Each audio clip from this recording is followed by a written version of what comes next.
Distinguished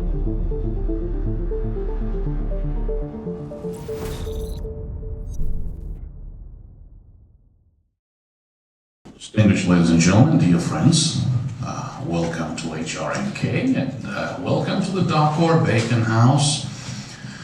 I'm Greg Scarlatoiu, President and CEO of the U.S. Committee for Human Rights in North Korea, HRNK. Thank you for joining us today. This is a very special event.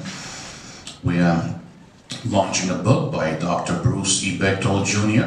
and Dr. Anthony N. Celso, a book on North Korean exportation of instability and violence. I was actually at the UN General Assembly yesterday speaking before the UN General Assembly about this human rights security nexus, addressing in particular the exportation of North Korean instability and violence to Iran and to the terrorist allies of Iran. North Korea has contributed greatly to having created a circle of fire and terror around our great ally, the State of Israel. And of course, also addressed North Korean exportation of artillery shells, Can-23, Can-24 missiles to Russia, targeting the people of Ukraine. Of course, by now we know that for a while there have been North Koreans on the battlefront as well. Dr. Bechtol has been addressing this for quite a while now. So let me proceed with some introductions. Dr. Bruce E. Bechtol Jr. is an award-winning professor of political science at Angelo State University, and most importantly, a retired Marine. He's an author of multiple books. He's the world's top authority on this particular topic of North Korean exportation of instability and violence. He's also a great friend.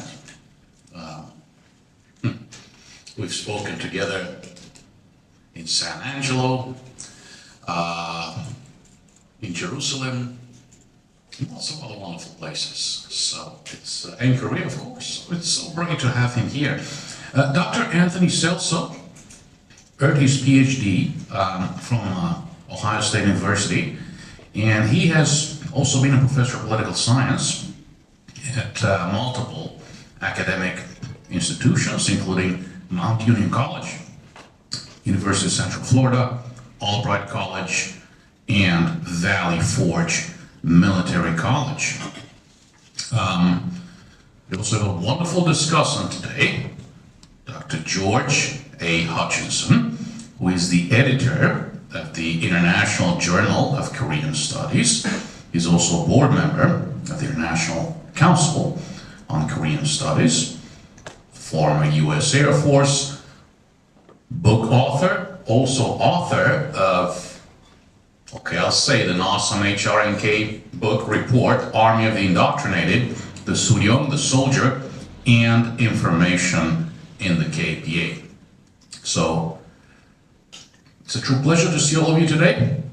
Let me thank my colleagues, Alex Kim and Ellie Richards. Thank you very much for your work on this event. Alex, we just got back from New York City.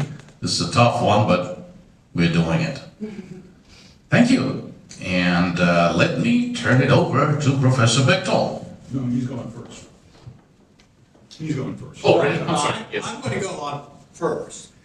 And can you hear me? Yeah, okay, that's okay, that's fine. I would prefer to do it without the microphone, if that's okay. Green lights. Yeah. Huh? You just mic, there's a recording. Oh, okay, I'm sorry. Yes. That's okay. Excuse that. I'm going to begin. First of all, I want to thank the Committee for Human Rights in North Korea for hosting this book. This book, Rogue Allies, is the consequence of 5 years of planning and writing. I had research trips to Israel, to Dubai, to London, to Singapore, and Korea. Did I leave anything out? No. No, that's it. And of course, I'm working with my good friend, Dr. Bechtol, and that could be quite an odyssey, I can tell you. I think, how best to put this book? I think as the Russian military campaign in Ukraine has made palpably obvious, you see what's been called an axis of revisionist powers, namely autocratic nations like China, North Korea, Iran, and Russia, that systematically link their activities to undermine Western influence across the globe.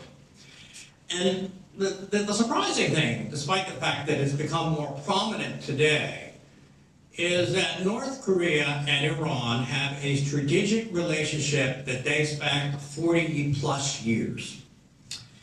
And the way in which to think of this strategic relationship is that it is really based upon establishing regional domination. And in practical terms, this means Iranian domination in the Middle East, Chinese domination in the Pacific Rim, North Korea domination of the Korean Peninsula and Northeast Asia generally, and Russia in Europe. And just take a look at how the Ukraine conflict has been waged. Moscow's military campaign has been conducted with North Korean troops, and Bruce just the other day gave a rather remarkable statistic. 60% of the artillery shells being used in Ukraine today by Russia come from North Korea. That's a massive amount of armaments. It is a military campaign that Russia has waged in Ukraine since February of 2022 with Iranian drones and ballistic missiles, and all three of Moscow's allies, the Iranians, the North Koreans, and the Chinese, have actively assisted in terms of sanctions evasion.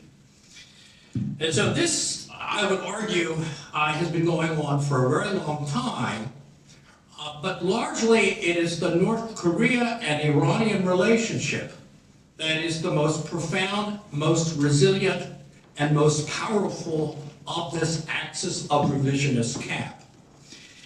And North Korea, for 40 plus years, has assisted Iran's grand strategy of axis of resistance, of hegemonic domination of the Middle East.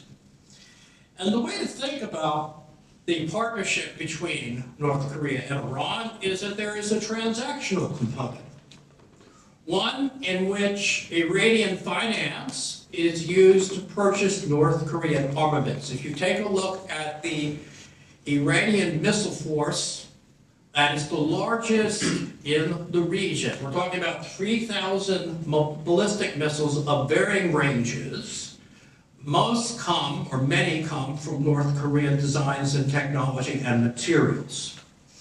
So there's a transactional component that is profound, deep, and likely to grow in the future in large measure because of Israel's evisceration of Iran's main proxy, Hezbollah, and Hamas. There's a pragmatic component to this relationship, mutual regime survival. Both North Korea and Iran are pariah nations. They are the most sanctioned regimes on the face of the planet. Yet they have successfully navigated this maze of financial and economic sanctions put apart by the international community quite successfully. Beyond the transactional and pragmatic issues, there is an ideological connection here. Both are totalitarian societies. Both are threatened by Western liberalism. Both are threatened by Western democracy and Western ideals. And for 40 years, North Korea has provided the weapons, the weapon platforms, the infrastructure materials. You can just take a look at Hezbollah's tunnel system. It is of North Korean design and materials. It has provided the weapons, the infrastructure, and the scientific and technological expertise that has enabled Iran's grand strategy of regional domination. And it is a strategy of regional domination, whether you call it a Shia emirate across the Middle East or the axis of resistance that it is commonly referred to. It is one that's based on a proxy militia strategy to fight one's adversaries. And if you add up all of the either Shia or Palestinian insurgent and terror movements across the Middle East, what do you have? You've got Lebanese Hezbollah, you have Hamas and Palestinian Islamic Jihad in Israel's occupied territories, you have the Houthi regime in Yemen, you have the Shia Iraqi paramilitaries, you have Afghan and Pakistani Shia militias. You add up this force, we're talking about a multinational force of 90,000 militiamen. And what we've seen since October 7th, a multi-front war against the state of Israel.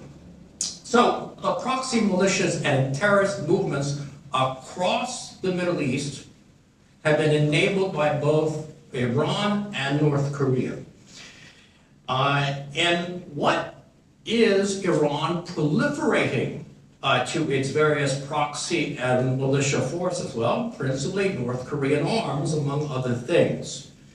And so Iran has taken its rocket and missile program and proliferated with North Korean assistance and missile designs and the strategic drivers of civil war, of terrorist insurgency, and chaos across the Middle East. And this has been systematic, really starting in 1983 with the Hezbollah bombings of the U.S. Marine barracks and the French living quarters of peacekeepers that killed about 300 servicemen. So it is North Korea that has provided much of the enabling of Iran's regional policy of domination. And so if you just consider the following, we have 40 plus years of systematic terror. And I'm just going to go through a very brief chronology because I think it is emblematic of the destructive nature of the Iranian-North Korean partnership. Starting in Lebanon in April of 1983, in Beirut, Hezbollah attacks the U.S. Embassy, kills 63 people. 6 months later, Hezbollah once again attacks U.S. and French peacekeeping forces in Beirut. 300 servicemen die. Now, almost a decade later, in Argentina, of all places, in Buenos Aires, the Israeli embassy in Argentina is attacked by Iran and Hezbollah in a joint operation that kills 29 people. 2 years later, a Argentine Jewish Israeli community center in Buenos Aires is attacked. And this is the single most deadly terrorist attack in the history of South America. 85 people were killed in this Hezbollah Iranian operation against this community center in Buenos Aires, of which the perpetrators have never been brought to justice, I might add. Now, you might want to ask, okay, what is Iran and Hezbollah doing in Argentina? Well, if you read this book in Chapter 8, we deal with the illicit financial networks.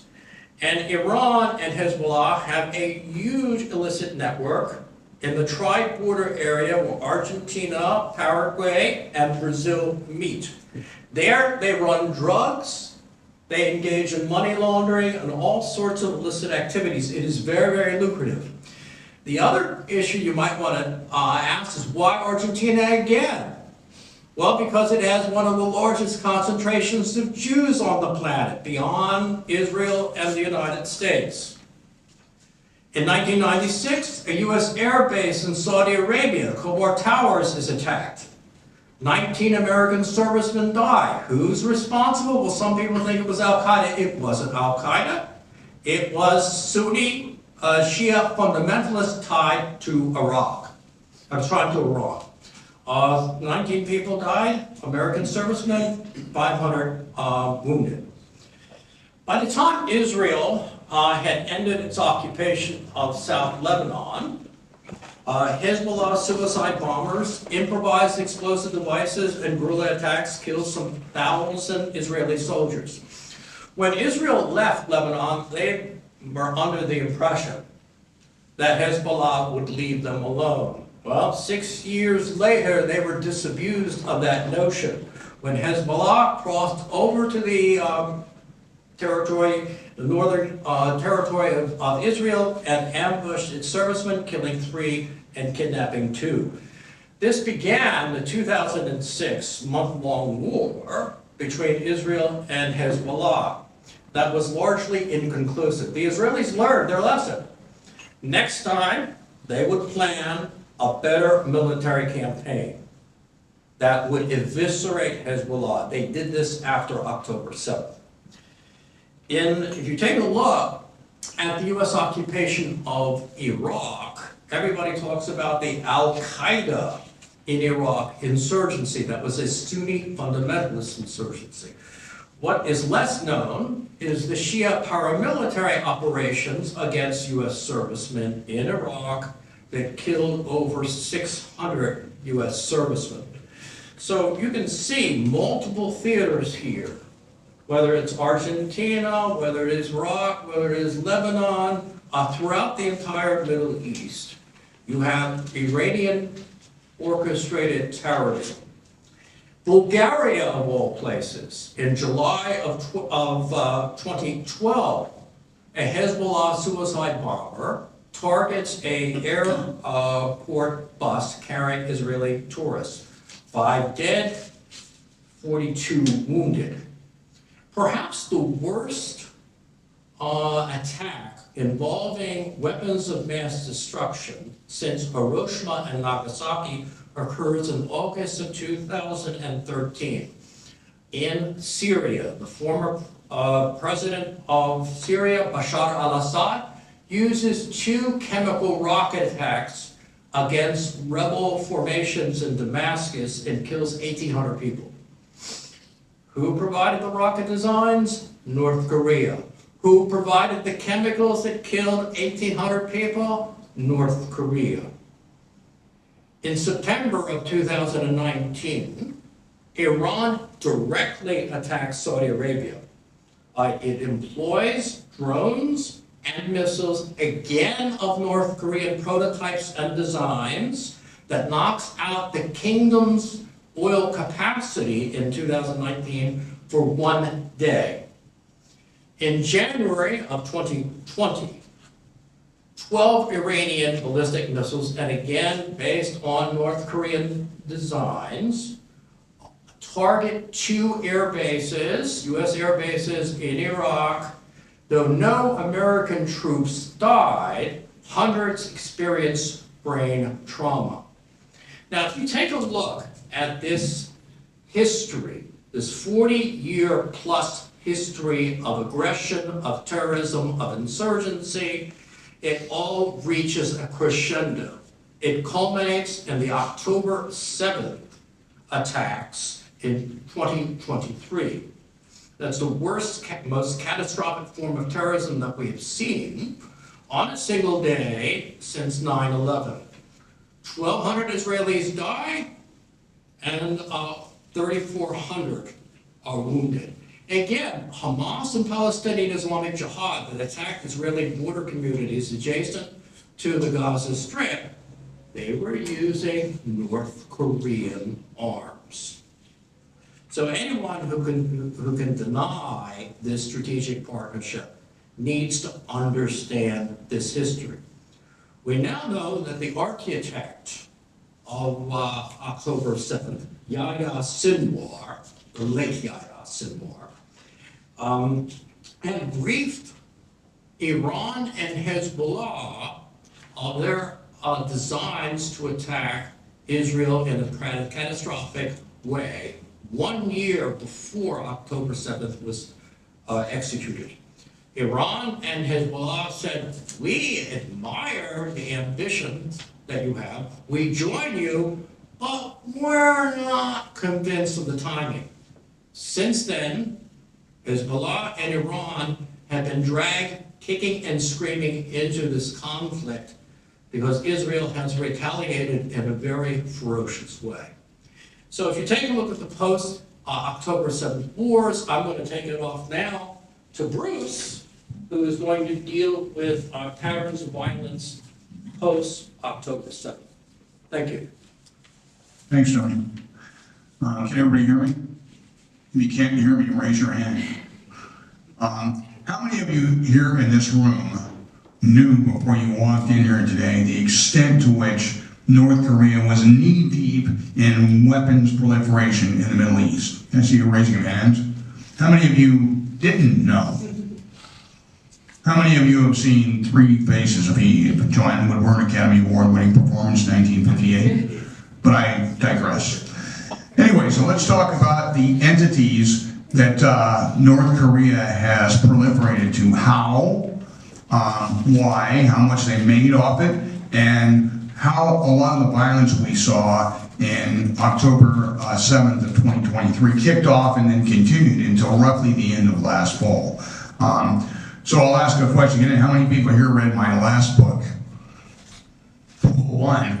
That feels, oh, you? Okay, there's three.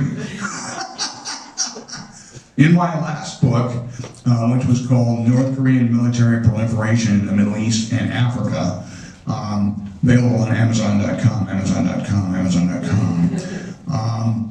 In my last book, the biggest question I got when I did book events was, okay, so they've sold all this stuff to the Palestinians and Hezbollah and Iran, but are they ever going to use that stuff? Well, yes. And we just saw that in the events that kicked off on October 7th. They basically came to almost an end with the end of the Assad regime right after Hezbollah had been rendered effective, almost combat ineffective by the IDF. So let's talk about how we got here. I'm going to talk about Syria, Hezbollah, Hamas, and the Houthis. And I hope you enjoy the conversation. If you don't, I can throw in a couple of jokes like, hey, how about those 122s? Anyway, so Syria, let's start with them. And they have had a long-time relationship, until last fall, a long-time relationship with the North Koreans. That started in 1967, actually, right before the Six-Day War, when they got formal diplomatic relations, the two countries. The very first, and you Korea guys will remember this guy's name, you Korea analysts, the very first military attaché at the North Korean embassy in Damascus was named Kim Hyok-shek. Any of you Korea watchers know who that guy was? He died in 2017. He was Kim Jong-il's best buddy. In fact, when Kim Jong-il's mother died, his family took care of Kim Jong-il. He was the first military attaché. He spoke fluent Arabic. And so because of that relationship that started in 1967, especially Syria and North Korea were very close, right up until the end here. That included, North Koreans playing the Six-Day War and the Yom Kippur War. And it included during the 1982 war. Anybody here remember that? Besides Bill? When they were actively involved in the Bechtol Valley, they actually had North Korean gun crews manning 122 MRL systems. And several dozen of them were killed by the Israelis when they didn't realize that they were actually North Koreans, not Syrians. And of course, the Cold War ended. And Russia was no longer subsidizing North Korea to give all this free stuff to all these countries like, Syria and Cuba, Mozambique, etc. So one would have thought that North Korea stopped proliferating these weapons and all kinds of things to Syria. That's not what happened. Everybody here remembers the Gulf War, the first time we kicked the living daylights out of Saddam Hussein's army. In 1991, after the war was over, as you may remember, the Saudis gave a whole bunch of people money for fighting in the war. they offered the United States money, and we said, that's okay. We're not soldiers for hire. We did it as an ally. The Syrians, on the other hand, Assad said, yeah, we'll take your money, $3 billion. What did they do with that? They use it for aid for his people? What do you think? Yeah, weapons. So in 1991, the Syrians contracted with the North Koreans to sell them Scud Cs. They bought 300 of them. And after they were done building them, the Syrians liked them a lot, so they built a Scud C factory for them. But it still had to run on North Korean parts, North Korean engineers, North Korean assistants. So they were really like, Ford building cars in Mexico. They were still North Korean weapons, largely. In 1993, the North Koreans and the Syrians started collaborating on chemical weapons. The North Koreans, from the late 1990s on, I can attest to this personally, were sending chemical weapons officers and troops, a full battalion's worth, over to Syria every year to conduct chemical weapons training in live chemical weapons environments wearing MOP gear. Everybody knows here what MOP gear is, right? You guys all know that?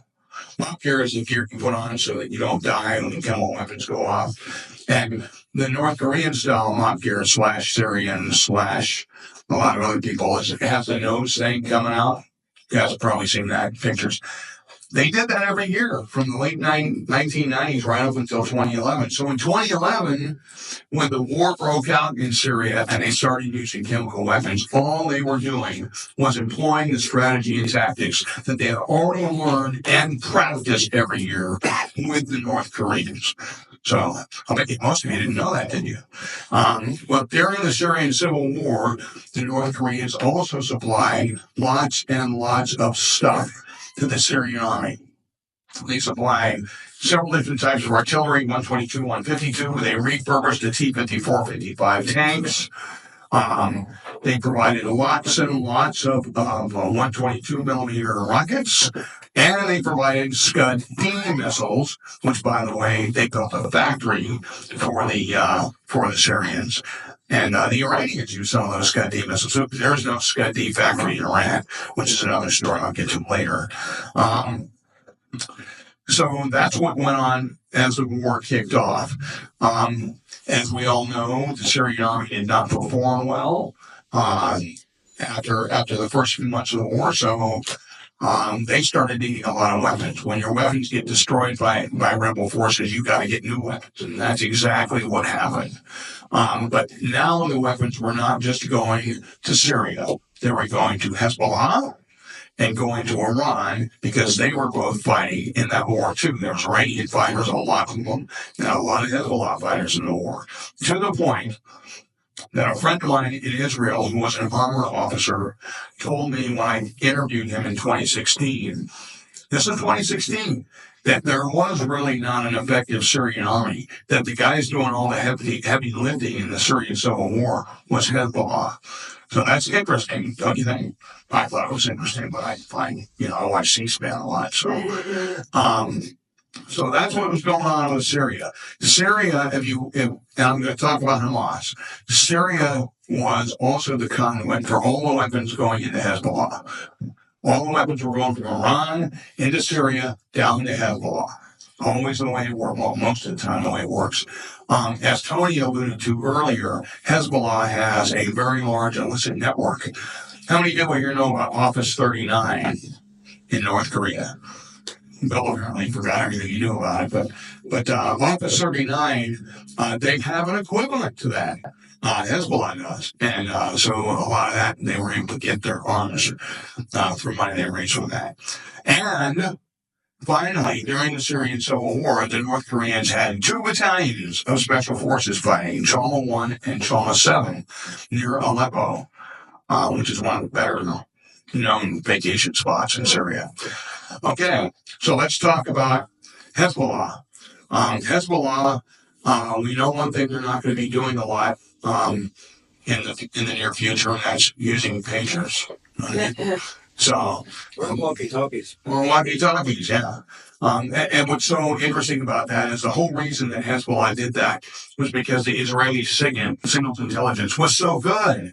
So they went to pagers instead. Of course, then the Israelis used a front company and sold them exploding pagers, which is, you just got to admire those guys. They just come up with stuff all the time. Okay. Anyhow, in December of 2024, just a few months ago, Assad's government collapsed. It's interesting to note, because I gave you all this background on North Korea and Syria, when Assad's government collapsed, even before the new government had been in place 12 hours, that night, the Israeli Air Force flew 498 sorties. Let me repeat that. 498 sorties. By the way, repeat in Morse code is so now you know. There'll be a test later. So 498 sorties. What were they destroying? Well, the Israeli government called it strategic weapon sites. What does strategic weapons mean? It means Scud-C, Scud-D, chemical weapons. Tipped with chemical weapons, 122 millimeter shells, which they were storing in Syria, some of them for Hezbollah.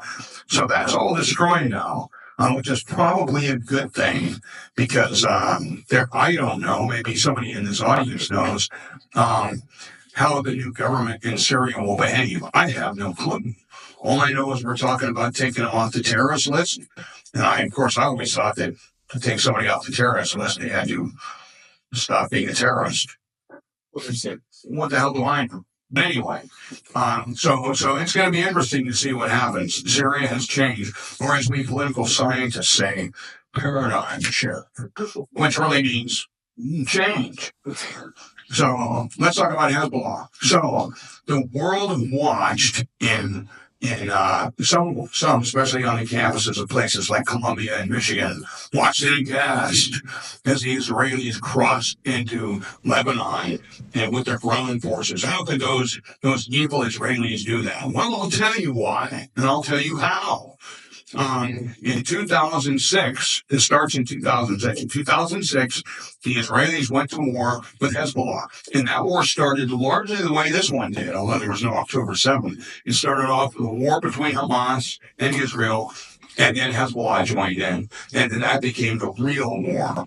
And in 2006, the Israelis were quite stifled because they were missing out on these sites that were supposed to be easily destroyed, but they weren't finding them. And it turned out what that was all of the tunnels that had been built for Hezbollah by somebody. Anyone guess who that was? By the North Koreans. And tunnels were very well built, obviously. The North Koreans built great tunnels. And so the casualty rate among Hezbollah was quite low until the Israelis figured out what they needed to do. That was 2006. Those tunnels ended up getting destroyed. Fast forward to 2013. 2013, Hezbollah, contracted with Komev. Who here does not know what Korean Mining Development Company is? I feel like I'm teaching a math class. You all know what Komev is, right? Hezbollah contracted $13 million with Korean Mining Development Company, all the sources are in this book, by the way, to build them a vast network of 45 kilometers of underground facilities in Lebanon. Now, this was reported in open sources by the Alma Research Institute, a think tank in Israel, in 2021. I quote from it liberally in our book. But the bottom line was they were rebuilding the same type of tunnel system that they had in the 2006 war that stymied the IDF so well, only they were making it bigger and more complicated. And this time, they didn't even try to hide the fact that the North Koreans were there. Everyone knew it. When the North Koreans went in 2003 and 4 to build the tunnels that got destroyed by the Israelis in 2006, you're going to love this. The Iranians brought them in, and they told everyone that they were their Chinese busboys. So that was their cover. So it must have worked pretty well. And that was the tunnels that they had most of their stuff. That was the center of gravity for Hezbollah's forces in the last war. So you can directly attribute the reasons that the Israeli Defense Forces had to send, they had no choice, had to send ground forces into Lebanon was because of North Korean proliferation. There is no gray area. There is no ambiguity. It's a fact. Just to move on to Hezbollah, if you think about the weapons I'm about to describe from Hamas that they have, take that and multiply it by 10, at least. Hezbollah has had way more weapons than Hamas did, more advanced weapons than Hamas did, and it was much easier to get those weapons into Lebanon than it was to get weapons into Gaza. Obviously, that's kind of like a no-brainer, like grass is green or Bruce is short. Those are facts. 2 MRLs, anti-tank guided missiles, they had them, the Syrians had them, and Hamas had them, so on and so forth. 10 times more than Hamas had. So very important to think about. Let's talk about Hamas, since we've already talked about Hezbollah. How many people here knew that North Korea supplied Hamas a lot? Nobody. Well, the lawyers in the back, they know. There's lawyers that know more than you guys. Are you okay? Jeez. So the relationship, the first time anybody saw anything that was unclassified on Hamas with a relationship in North Korea, and some of you may remember this, I know Bill knows because he knows everything, he's kind of like Moses, was that 2009 shipment that got caught in Thailand. Some of you guys remember that? Had 35 tons of all kinds of stuff, RPGs, rockets, all kinds of stuff.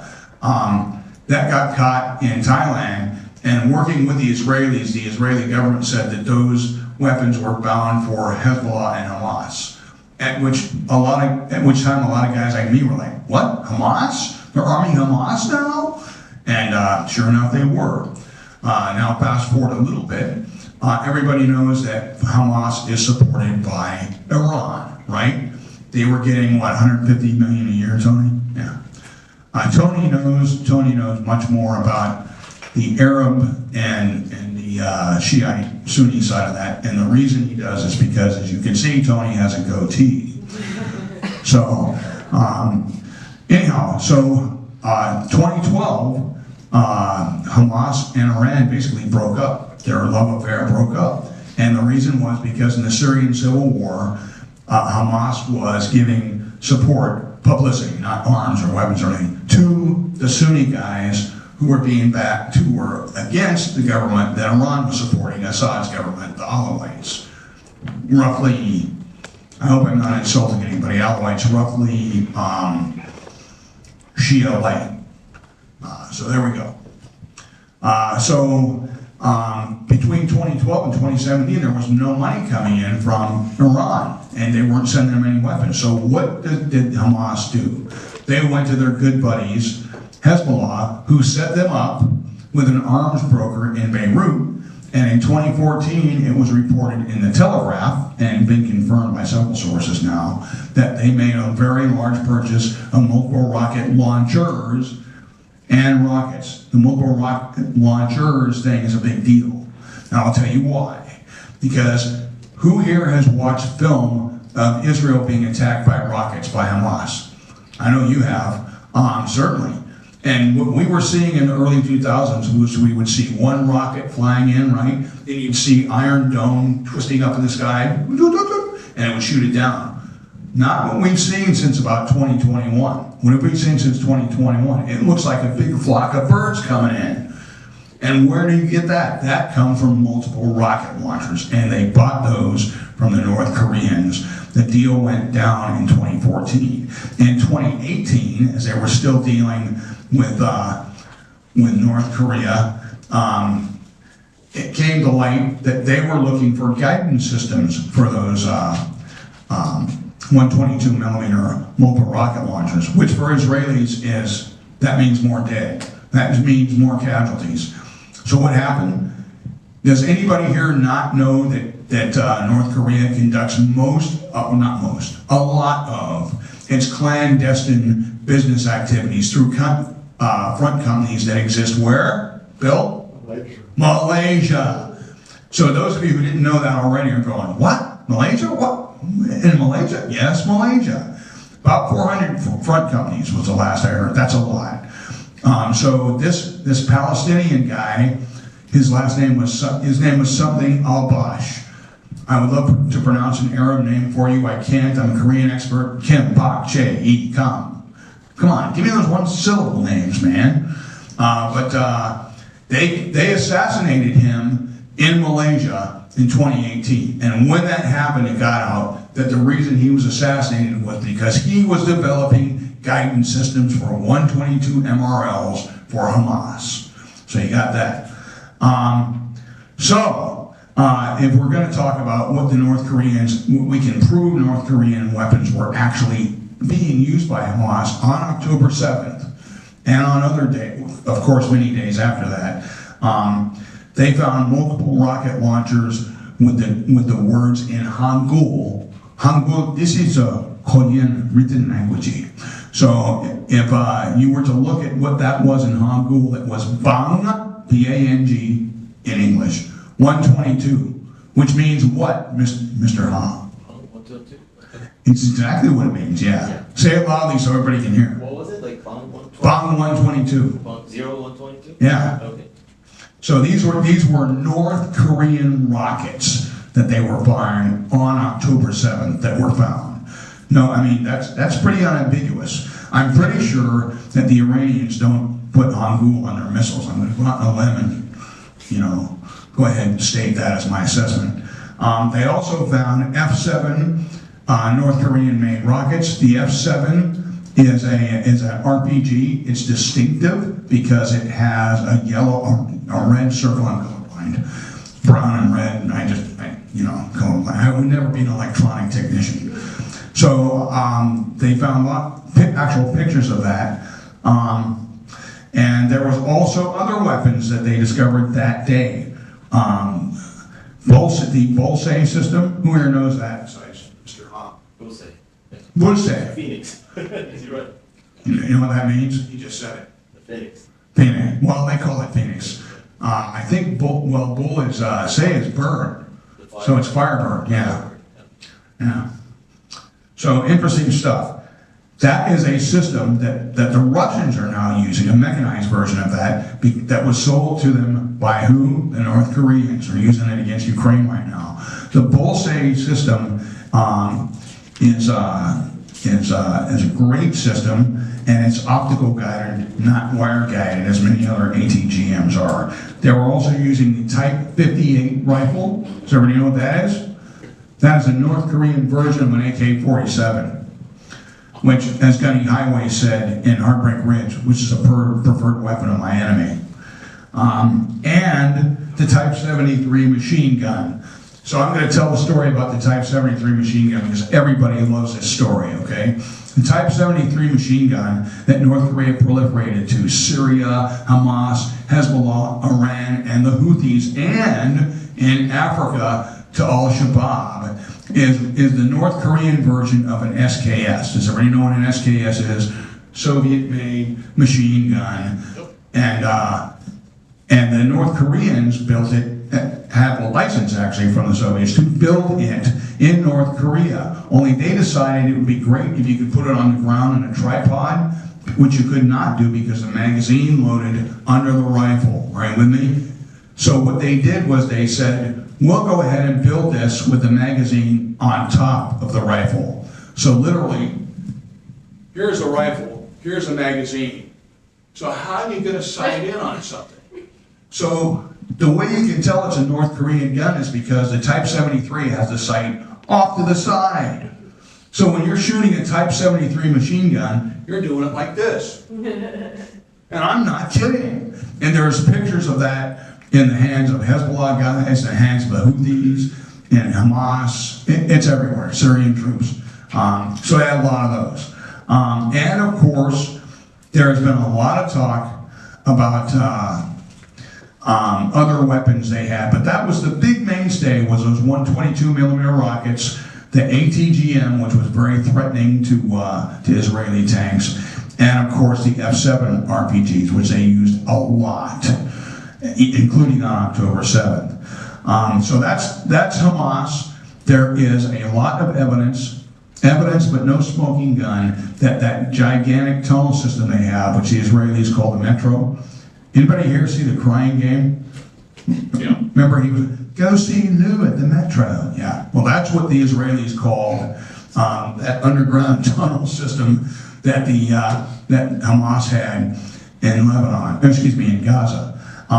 It looks a lot like North Korean tunnels, much bigger than we thought it was, or the Israelis thought it was until the war started. It has a lot of the same characteristics that North Korean tunnels have. I know I've crawled down inside those things. So has Bill, so has Greg, so has George. So the only thing it doesn't have is a smoking gun, where like we do with Hezbollah. We know they built that tunnel system for Hezbollah, and we think they built that system for Hamas. It looks like they built it for Hamas. If it looks like a duck and quacks like a duck, if you're smoking a cigar in your cigar smoking house, and you're telling your wife, no, I wasn't smoking in the house, honey, I swear. Of course, that's never happened to me. You see what I'm saying? So it's probably built by North Koreans. I just can't go out on a limb and say for sure. The Houthis, let's talk about them real quick. What were the Houthis firing at Israel recently, over and over again, that was like hitting nothing, and they got lucky and hit someplace near the airport? Remember that? What was that? Anybody know what missile that was? That was I don't know what name the Houthis called it, but what it was a Ghadr, G-H-A-D-R. Let me tell you about where the Ghadr came from. Then I'll shut up so these guys can comment on how brilliant our writing is in this book. The North Koreans sold the Nodong to both Iran and Pakistan at the same time. They tested it in 1993 off the east coast of North Korea. It was the first missile that North Korea ever fired over Japan. When the Pakistanis watched it, they said it looked like a flying garbage can, and it really does. So they sold those to Iran. Iran bought 200 of them. Then Iran asked North Korea to do the same thing they did with the Scud-C. They built a Nodong factory in Iran, but it still needed North Korean parts, North Korean engineers, North Korean technicians to make those missiles. Well, what did they do? Well, the Iranians then contracted with the North Koreans to make an advanced version. Jewish guy, so they could hit where? Israel, that's right. So, I mean, not good.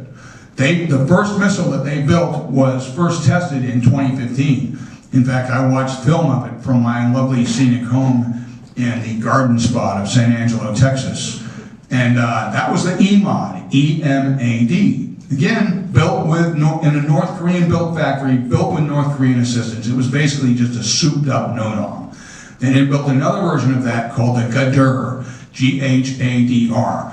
Not quite as good a missile. Because they were building their stuff with North Korean assistance, that meant it blew up on the pad about half the time and often missed its target. Those of you who know about North Korean missiles know what I'm talking about, right? So that wasn't a great missile. Well, guess what they did with that not so great missile? They gave it to the Yemen guys, the Houthi guys, and that was what was fired largely at Israel, because it has the range. It's not very accurate, so if you fire at Israel, you may hit something over there, and hopefully it'll be a house where you can kill people. That's how they look at it. So that's how it's worked out. And during the war that they were having, the civil war, when UAE and the Saudis were the target of Houthi missiles, those missiles were what the Iranians call the QIAM, Q-I-A-M, which is also the missiles they fired at American troops. The QIAM was made in the Scud-C factory that the North Koreans built for Iran. And then they helped it update it. It's got a little bit longer range than a regular Scud-C, but it's not any more accurate. And the Iranians gave a bunch of those to the Houthis. The Houthis also had some leftover Scud-Cs from the previous regime. But again, they had to be trained by the Iranians, and same with the QIAM, which was an advanced Scud-C. The Houthis, of course, are saying, Yeah, we built those ourselves.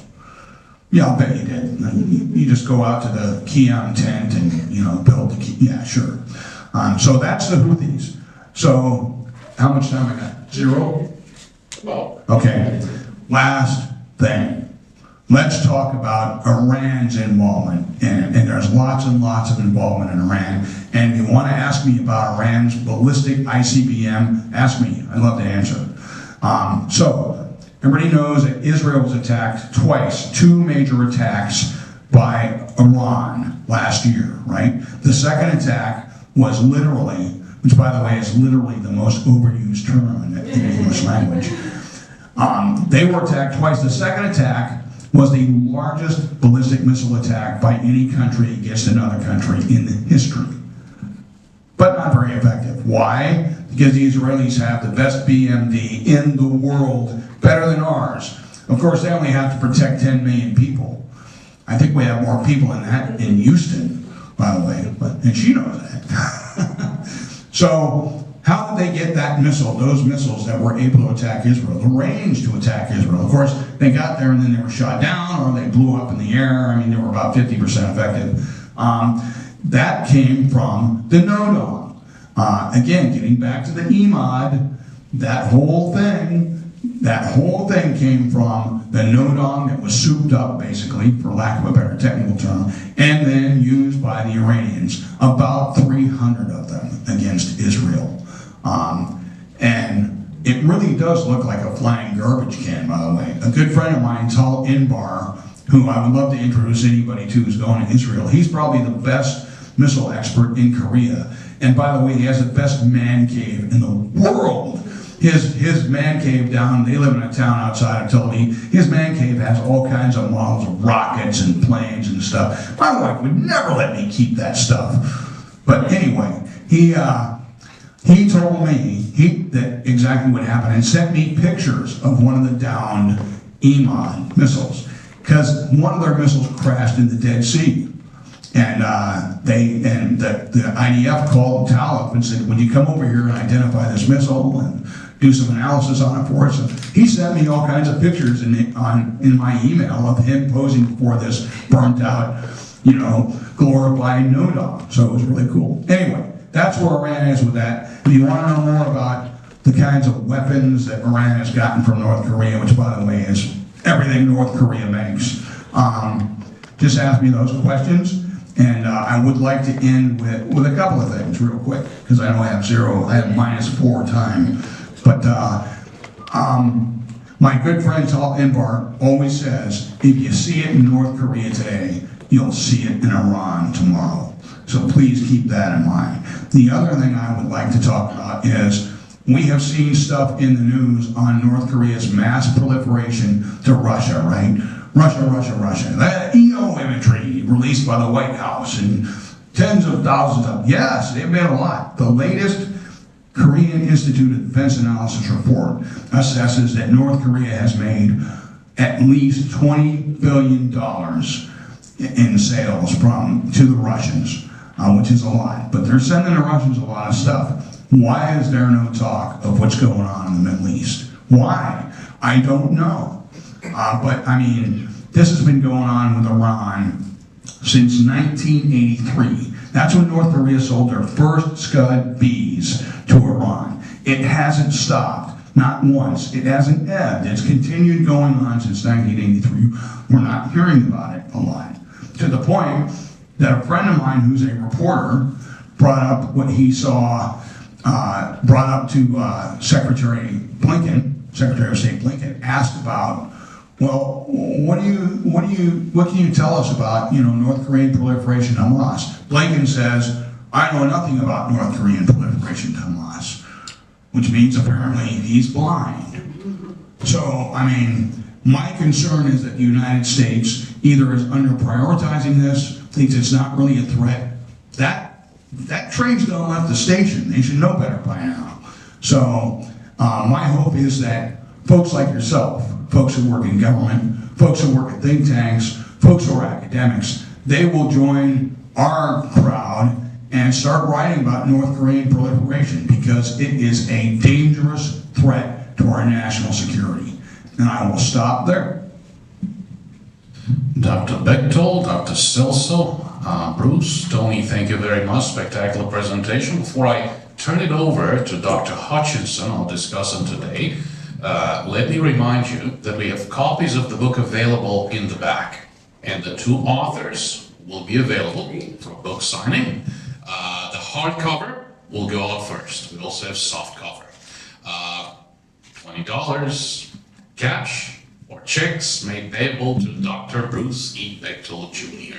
Dr. Bechtol, I have to bring up the story. You mentioned the two units in Syria, Tolima 1 and Tolima 7. In 2015, I was in Geneva at a meeting of human rights defenders. And these ladies from Syria took me aside and said, do you realize the North Koreans have two units on the battlefront fighting on Assad's side?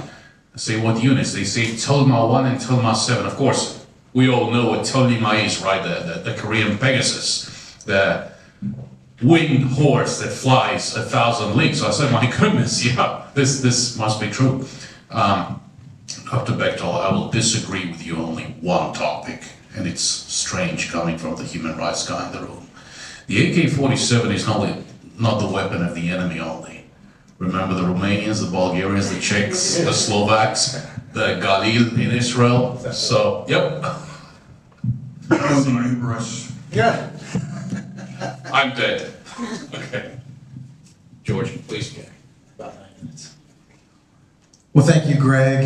It's an honor and pleasure to be here to discuss the book, and congrats as well goes to Professors Bechtol and Celso for their vital contribution to the literature, and it is a vital contribution to the literature. So, the book. Let me start by saying that this is an incredibly valuable and timely contribution. The book illuminates the global threat of North Korea's proliferation networks, its deep ties, as Bruce brought up, with Iran, and the growing authoritarian alignment challenging the US-led international order. And that's kind of the lens that I was looking at a little bit more, was how does this book fit into, what puzzle piece does this provide to the overarching picture here?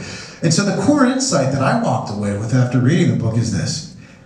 There's an urgent need, as Bruce pointed out, since 1983, really, these facts have been on the table, but there's an urgent need for the policy establishment to finally embrace the fact that North Korea is not confined to the Korean Peninsula as merely a nuclear threat. Its reach via weapons, advisors, illicit networks, that all extends well beyond East Asia as a global threat to peace and security. And specifically, the book is a strategic wake-up call, and again, from a timing standpoint, because it illuminates the dangerous and synergistic partnership between the revisionist regimes of Iran and North Korea, and we'll talk to how these two countries symbiotically work together as engines for this overall broader network. And this network is often referred to as the CRINKs.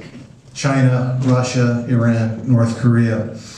And it's collectively working assiduously to upend the global order as we know it. Now, within the CRINK network, North Korea plays the role, as Dr. Celso described earlier, as the enabler.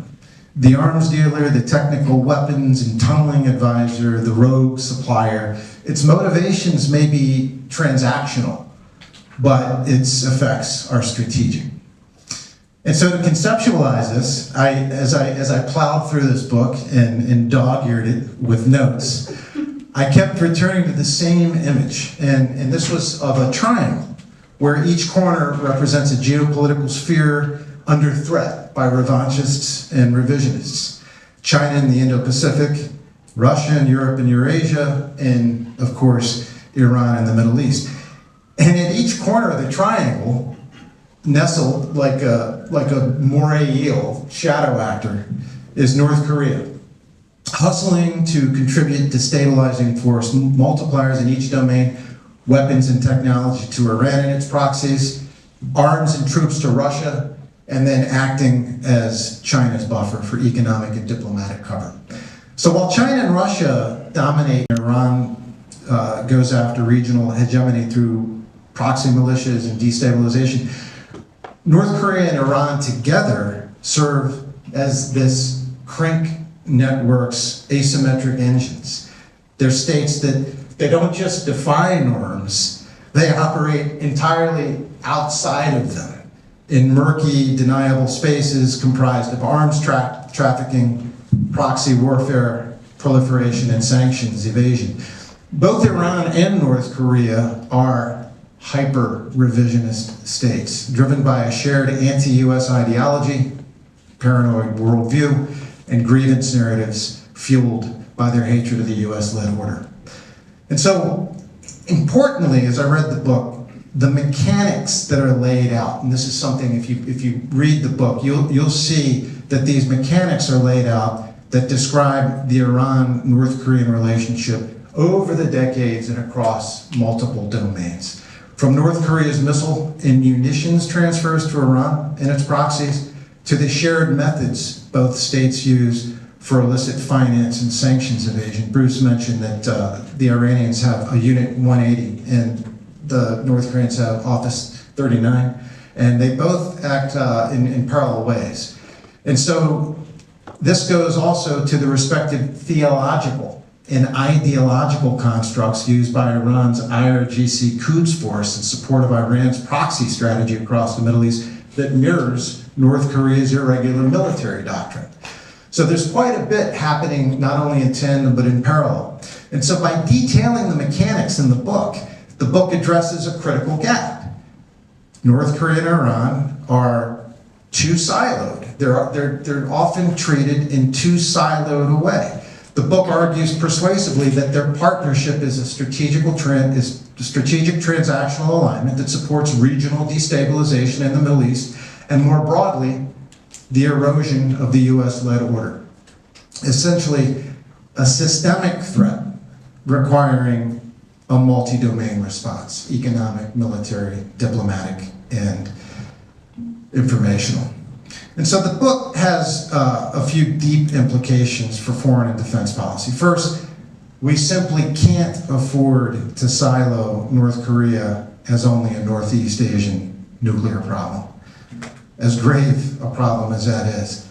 Second, nor can we afford to view Iran as only a unique Middle East challenge. Together, they represent a cross-theater, cross-domain threat, with operational links from the Korean Peninsula to the Levant and to the Red Sea.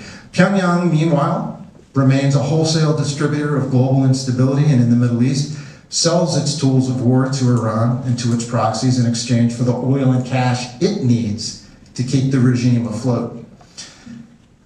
And with Iran facing major recent setbacks, Hezbollah degraded, Hamas isolated, and the collapse of Bashar al-Assad's regime in Syria, plus Iran's own missile stockpiles having been depleted in recent confrontations, North Korea is in a unique position now to help Iran rearm, resupply, and recalibrate its regional proxy strategy. And Iran could very well accelerate its reliance on North Korea for nuclear and missile technology moving forward. And so for the Trump administration, as it pursues direct and indirect negotiations to curb Iran's nuclear program, Rogue Allies, the book, offers timely lessons from the agreed framework, our experience working the agreed framework with North Korea in the 90s, and then more recently the JCPOA with Iran. The timing couldn't be more critical given President Trump's recent threats of military action if Iran rejects a new nuclear deal. Now, the book left me with a couple of key strategic questions that maybe will come up here shortly. But as the authors note, the road to disrupting North Korea's illicit networks in the Middle East runs through Iran. And therefore, given North Korea's deep ties to Iran and other Israeli proxies, or other anti-Israeli proxies, have to be careful with word choice there. If US policies continue to lag, would we look for Israel, which is obviously deeply engaged in countering regional threats, to take some more visible steps to push back against North Korean proliferation or target North Korea's financial and smuggling infrastructure? Secondly, what does deterrence look like in a world where North Korea is supplying non-state actors thousands of miles away from its borders? Do we need a different model altogether? Perhaps something that focuses on deterrence by interdiction, or a US-led global fusion cell focused primarily on tracking the activity of the CRNKs.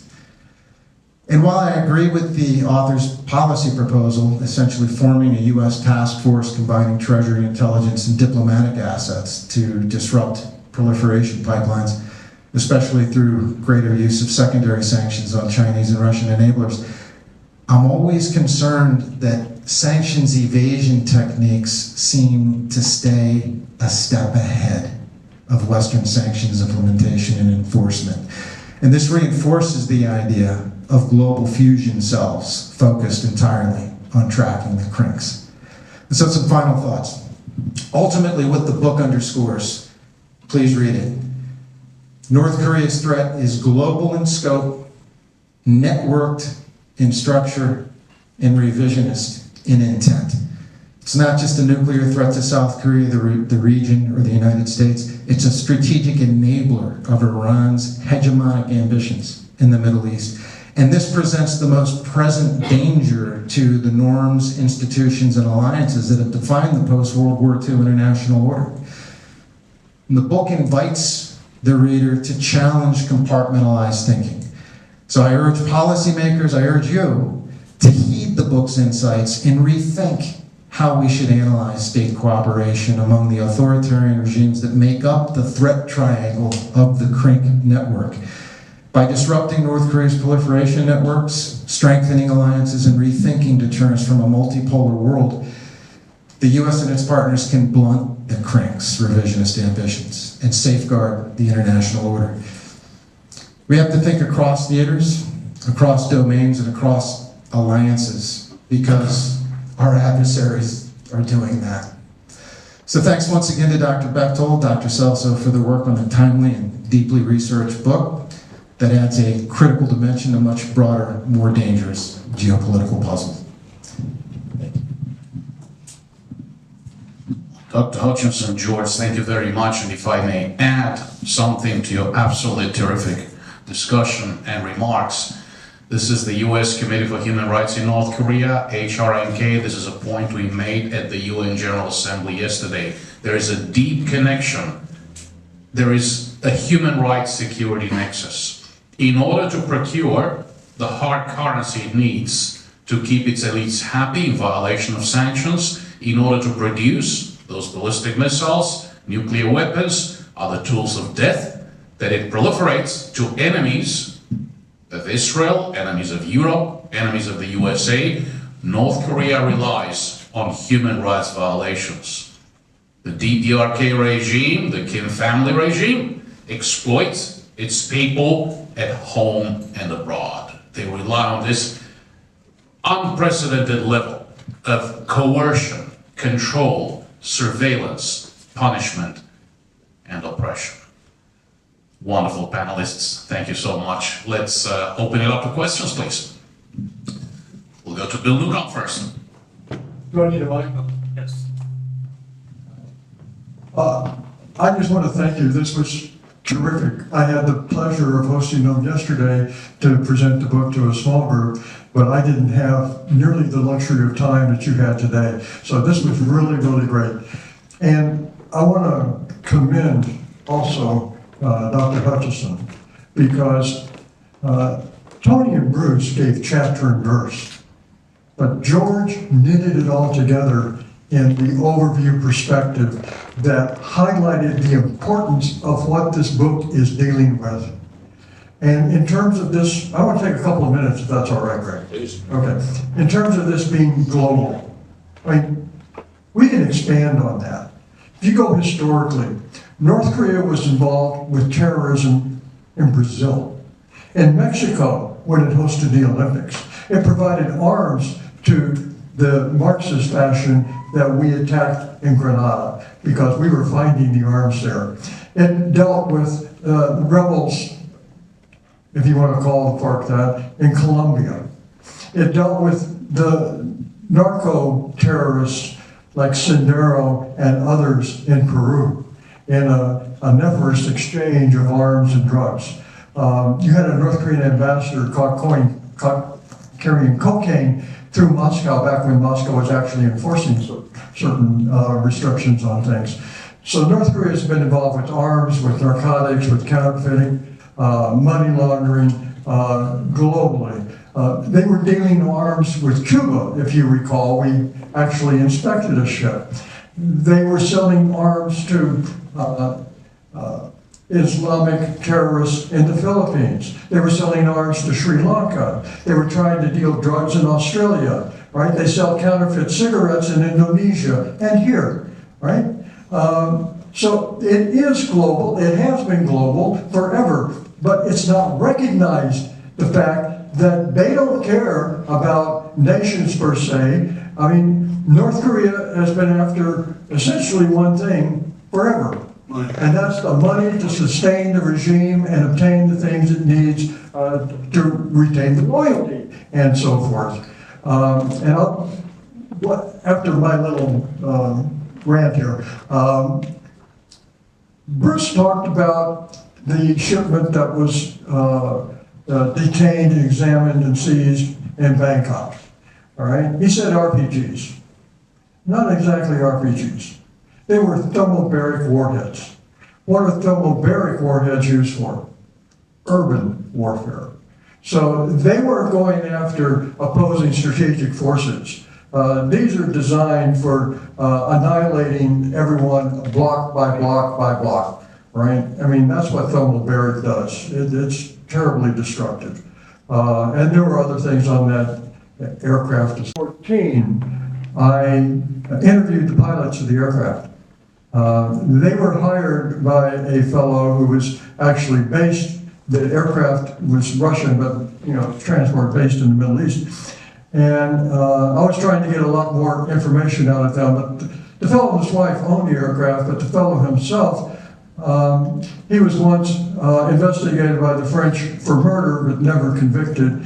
And unfortunately, the pilots, this was in Kiev, they wouldn't flip on the guy, no matter what kind of inducements they were offered. They were just too petrified of consequences. And actually, this was February, Greg. Guess who was on the street in Kiev at that time, right?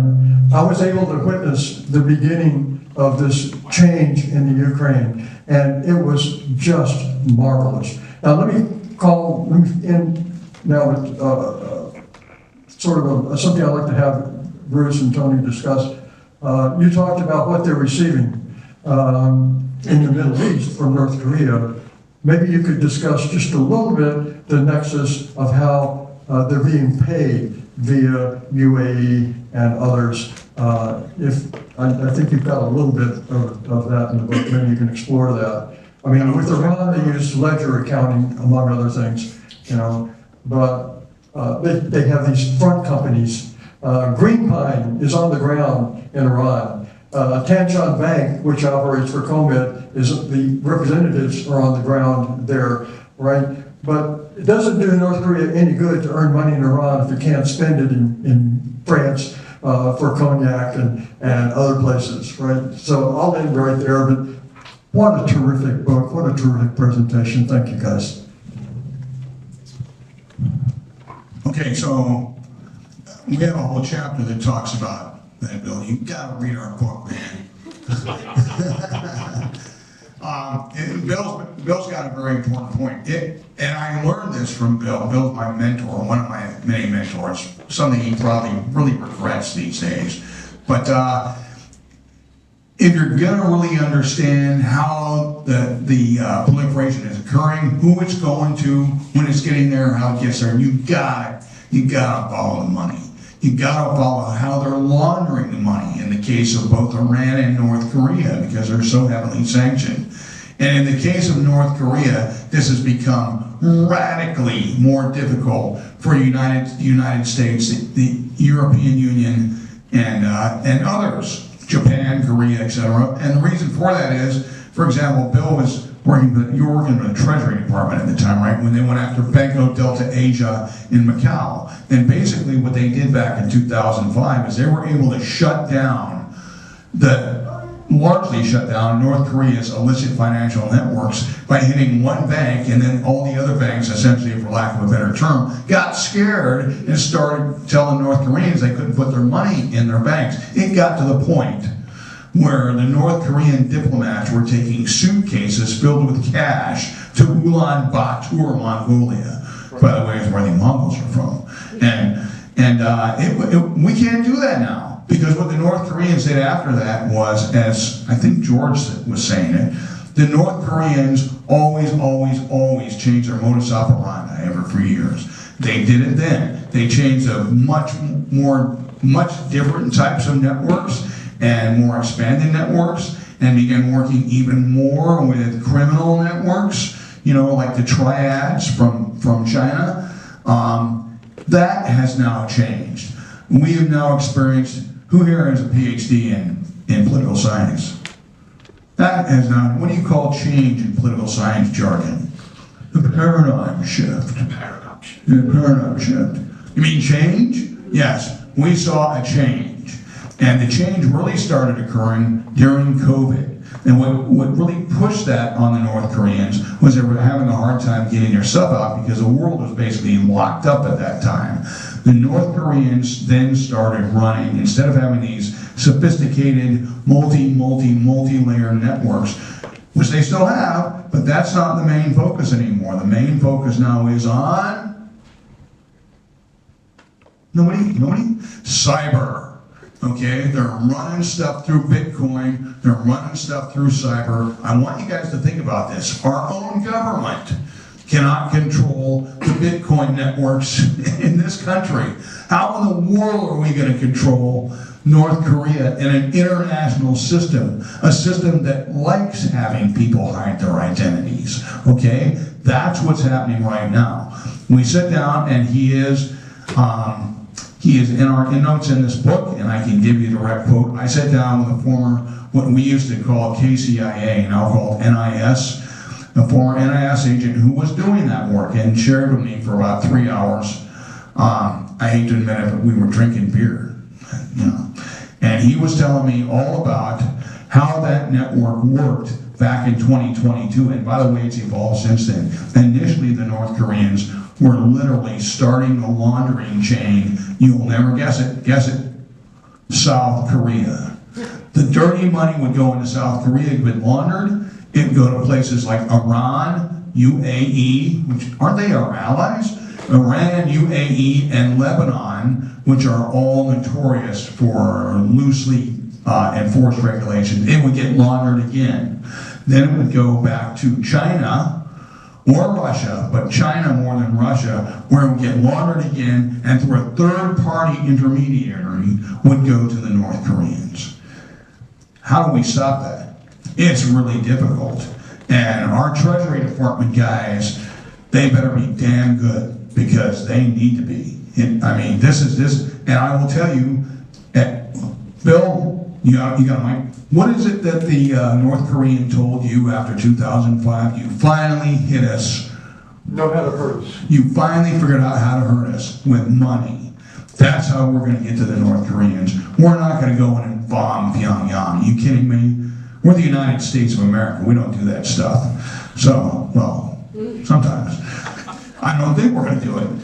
So that's my answer to the question. And it's really important, I think, that you ask that, Bill, because a lot of times people ask me about this particular subject matter, how are we going to stop them? And the answer is, it's the money, baby. Follow the money. Hurt them with the money. And that's become radically harder since about 2020. Next question. Sure. Let me turn it over to Tony, Dr. Celso, any concluding remarks, and then Dr. Hutchinson. You don't want to ask more questions? We Let's could. ask more questions. Let's do it. All right. But I'll wait for some questions then. sounds good then. All right. Who has a question? Should you? Yep. Just a quick question, maybe obvious, but what's so special about North Korea and that they're the ones producing all of this? Like, why don't the countries just do it themselves? Why do you use North Korea to produce the weapons, to like, rather than just taking the technology and then just cutting out the middleman? Well, that's a really good question, and that's one that I get asked a lot. And it gets asked the most about by pertaining to Iran, right? But Iran is a more advanced country than North Korea. And aren't their missiles more advanced than North Korea? Well, no. Don't they have a better arms munitions industry than North Korea? They do not. The North Korean, I want to remind you guys, you Korean Americans and Koreans here in the crowd, you know, all North Koreans are is really poor South Koreans. And guess what? They're really smart people. So their munitions, instead of focusing on growing a huge economy like South Korea has done, North Korea has focused largely on its munitions industry, because that's how they're making money for the regime. Iran does not manufacture anything largely that isn't a copy of somebody else. North Korea has done that somewhat, but North Korea is able to mass produce stuff better than anybody else because that's their whole industry. So, you know, whether you're talking a Type 73 machine gun with the sight off to the side, or whether you're talking a no-dong that hits its target about 30% of the time, this is North Korean technology, man. It ain't Iranian technology. And just to make reference to a network of a bunch of pinheaded knuckleheads that I really don't like, CNN, right after the attack Iran made on Israel, the first one, they walked one of the reporters through this Iranian missile museum, and he's pointing out, yes, we built this missile. I'm going, yeah, it's a no-dong. Yes, and we built this one. Yes, good. See, you know, going on and on. You know, I don't know why Iran has not developed its military-industrial complex the way they should, but the way they've developed it since 1983 has been with a lot of North Korean help. Now, what George brought up is really fascinating, because now that Iran is openly in alliances with both Russia and China, those armed industries are way more sophisticated than North Korea. Maybe they'll switch, but they haven't yet. Does that answer your question? Yeah. Next question. Shaquille. Gentlemen, thank you very much for your presentation. Had a question about the North Korean advisors who were sent to do chemical weapons training using live chemical weapons. You mentioned, I believe you mentioned that stopped in the early 2010s. Was there a particular reason why it stopped, and has it restarted since? Yeah, the Syrian civil war kicked off, didn't it? I'm sorry, everybody hear me? The Syrian civil war, as Home Slice here could confirm for you, kicked off in 2011. And so the North Koreans were still sending people over there. They had people at the backs. In fact, North Koreans, if you remember those strikes in 2017, after President Trump sent missiles and the Brits helped us and planes on. There were several North Koreans killed in those attacks. So they were still over there, but their mission changed. Instead of training the Syrians, they were assisting the Syrians. All right, with me? Yeah. And by the way, according to those knuckleheads in New York, the UN panel of experts, between 2012 and 2017, the North Koreans made that they could confirm 39 chemical weapon shipments to Syria.